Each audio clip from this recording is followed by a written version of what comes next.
Two more important and basic calculations to understand are variance and standard deviation. In this video, I'm going to show you how to calculate both. So join me while I spread this message to you.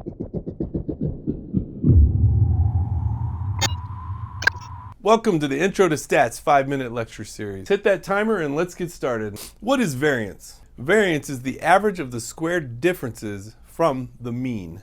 To show you an example, I'm going to use Excel. Google Sheets, once again, is very similar, and thus you could use either. All right, suppose we have the following observation values. First, find the mean. Second, calculate the differences of each value from the mean.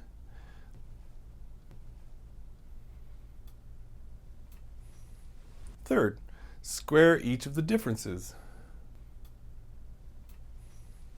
Fourth, add up the squared differences. Fifth, count up the number of observations. And if finding the sample variance, subtract the count by 1. Finally, divide the sum of the squared differences by the count minus 1. This is how you find the sample variance by manual calculations. Suppose, however, you'd like to save a little time. Well, Excel has your back. You can use the following functions: equals var.p, parenthesis, enter the cells to calculate in this parameter area,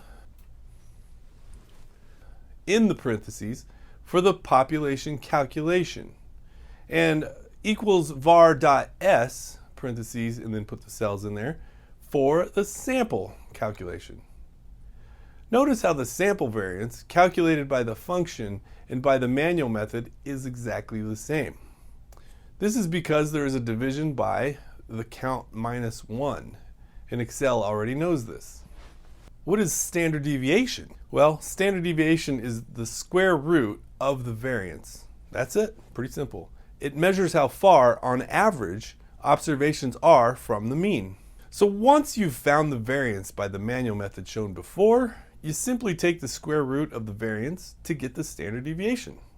In Excel, this is done with the function sqrt.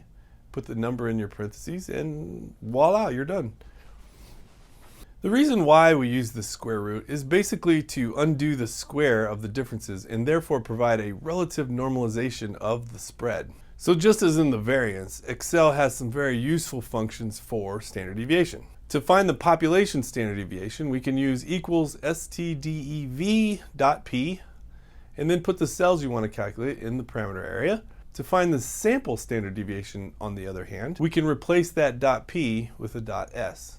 And that's it. That's how simple this is. All right, so we talked about how to calculate variance and standard deviation. The following are the symbols that you would use to denote each. Although I've explained things so far, this doesn't give the best picture on what is really going on here. Keep in mind, these are considered measures of spread, and as such, they help us to understand how spread out the data is from the center.